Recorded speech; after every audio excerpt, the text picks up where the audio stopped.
Welcome to Testaments of Faith, The Fall, The Fate of Adam and Eve. Chapter 1. The Perfect Paradise.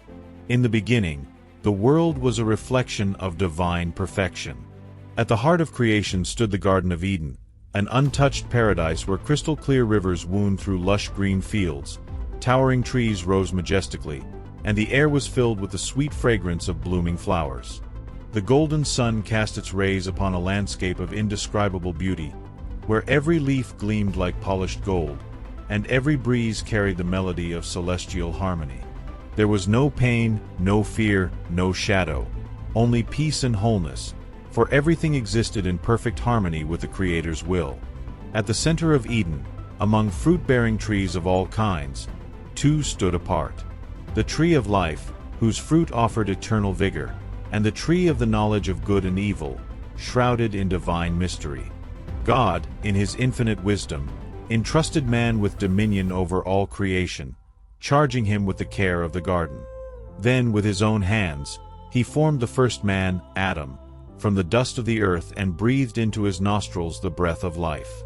With the same perfection, he created Eve, his companion, from Adam's rib, and both were placed in paradise to live in perfect communion with God and nature.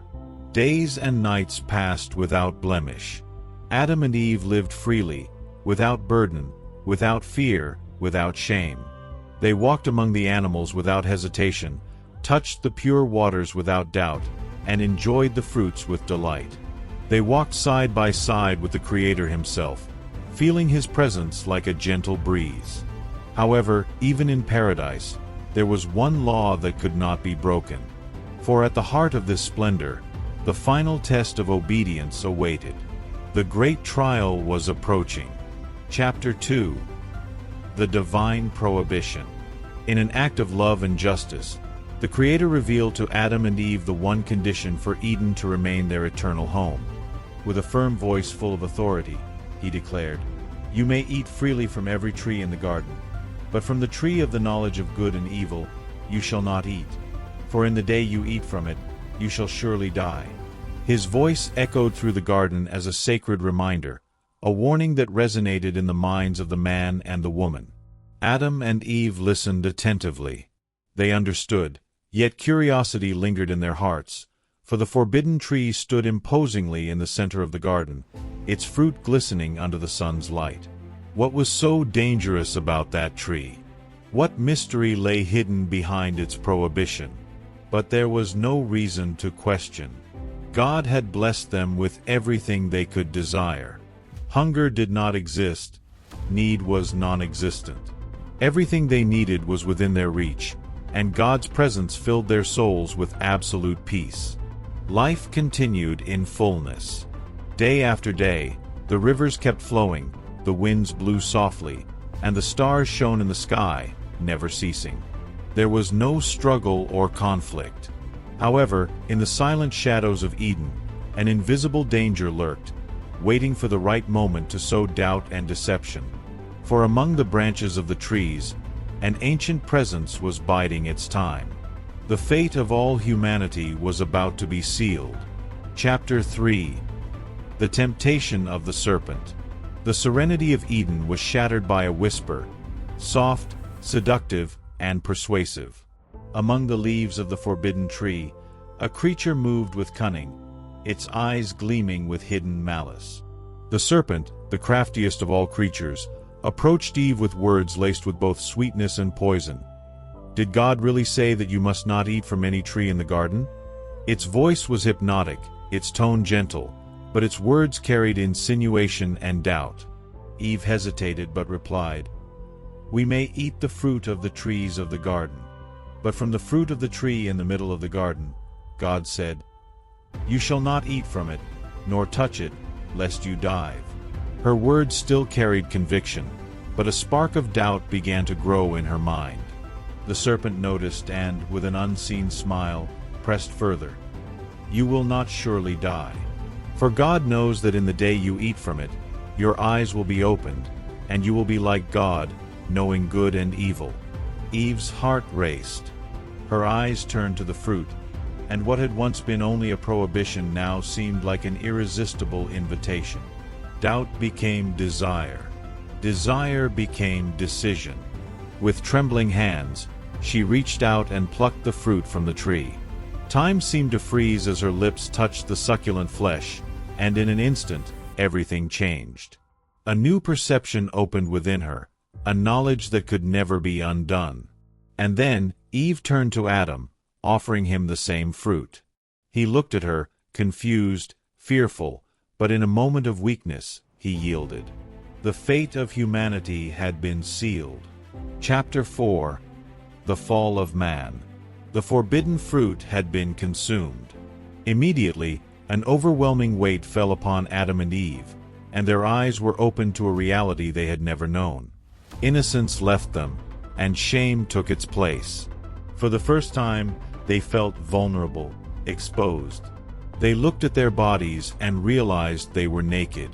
The perfection of Eden now seemed distant, for the knowledge of good and evil burdened them like an unrelenting storm. Regret mixed with fear. They tried to cover themselves with leaves, as if they could hide their transgression, but the awareness of their disobedience tormented them. Then they heard a sound that once brought peace but now filled them with dread. The voice of the Creator echoed through the garden, calling, "Adam, where are you?" The wind blew strong, as if nature itself responded to the divine presence. Trembling, Adam and Eve hid among the trees, trying to escape the one who sees all. The Creator walked among the leaves. His voice carried both authority and sorrow. The silence became deafening.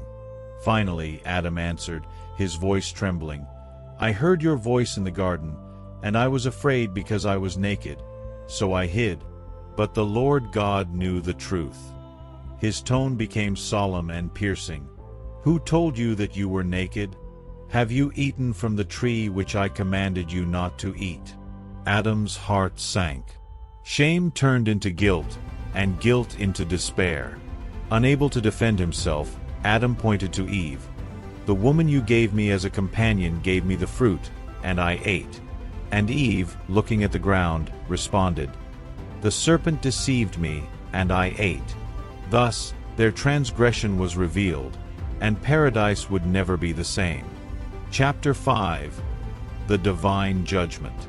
The Creator turned his gaze to the serpent, the source of deception and destruction. His voice was powerful and undeniable.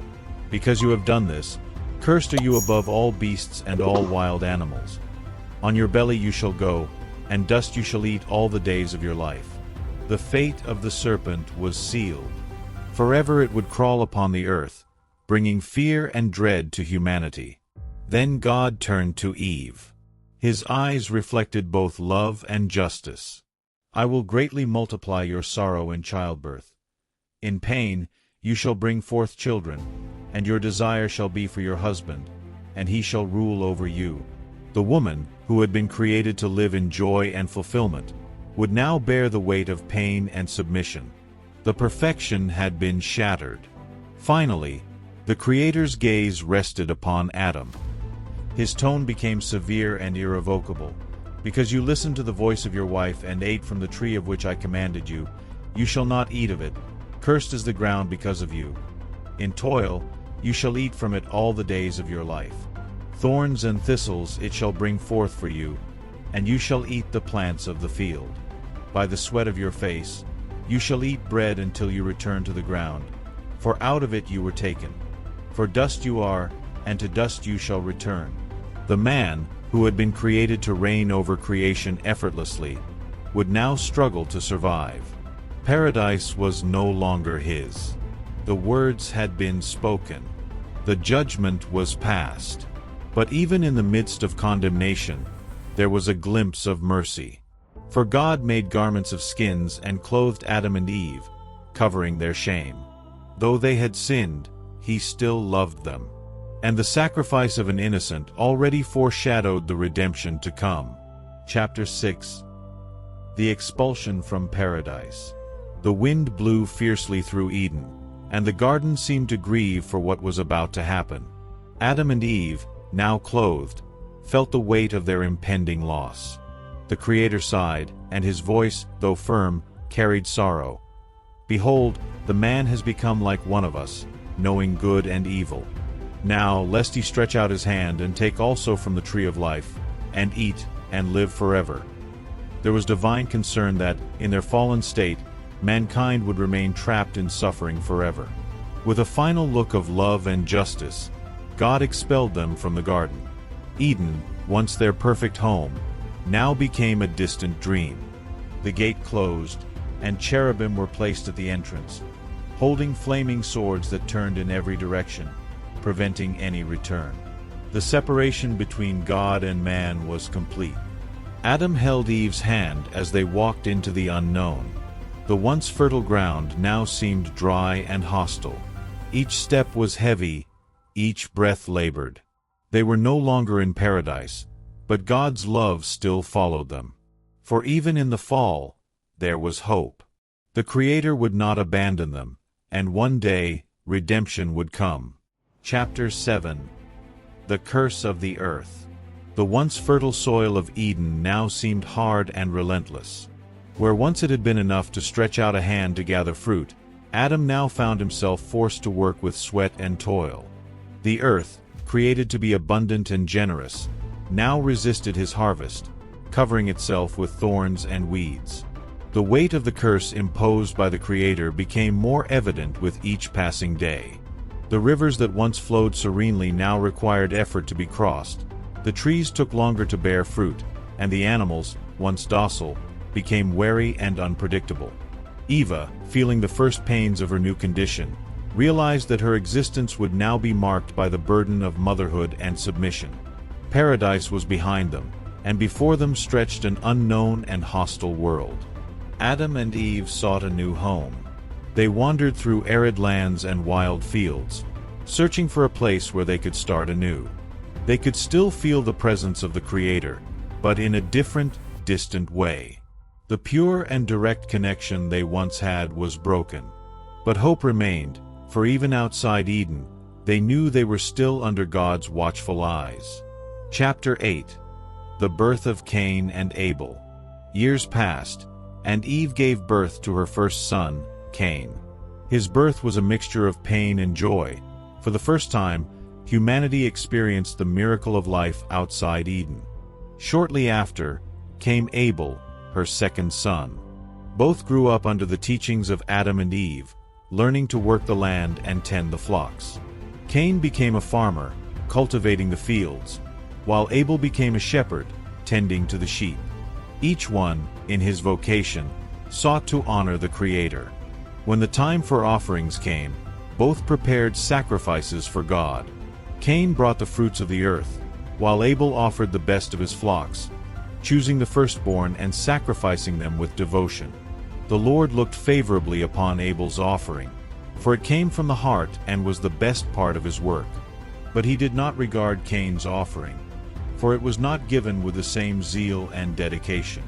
Anger grew in Cain's heart, and dominated by resentment and envy, he began to harbor dark thoughts against his brother. Chapter 9. The First Fratricide. Cain could not accept that his offering had been rejected. Envy grew within him like an uncontrollable flame. The Creator, seeing his anguish, warned him, "Why are you angry? And why has your countenance fallen? If you do well, will you not be accepted? And if you do not do well, sin lies at the door, and its desire is for you, but you must master it." God offered him a choice, to resist evil or surrender to it. But Cain ignored the warning. In his heart, he had already decided. He called Abel to the field, and there, consumed by his anger, he raised his hand against his own brother and killed him. Abel's blood spilled onto the earth, and the ground, already cursed, became even more stained by man's sin. Then the voice of the Creator echoed once more. "Where is Abel, your brother?" Cain tried to hide his crime, but God already knew the answer. "Am I my brother's keeper?" he replied, trying to justify the unjustifiable. But divine justice could not be avoided. The Lord declared, The voice of your brother's blood cries out to me from the ground. Now you are cursed from the earth, which has opened its mouth to receive your brother's blood from your hand. Cain was condemned to wander as an outcast, separated from his family and the land he had known. His mark would forever be upon him, a reminder of the price of sin and the consequence of his actions. The first fratricide in history had been committed, and the world, already distant from perfection, sank even deeper into corruption.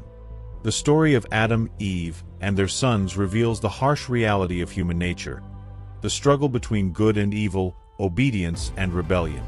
Cain's downfall was not predetermined, but a result of his choices, reminding us that envy, resentment, and unchecked anger can lead to destruction.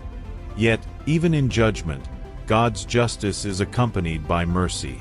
Each of us faces crossroads in life where we must decide between righteousness and wrongdoing. Let us learn from the past and strive to walk in faith and humility, remembering that redemption is always within reach for those who seek it. Like, share, and subscribe to our channel for more content. May God be with you, and see you next time on Testaments of Faith. Thank you.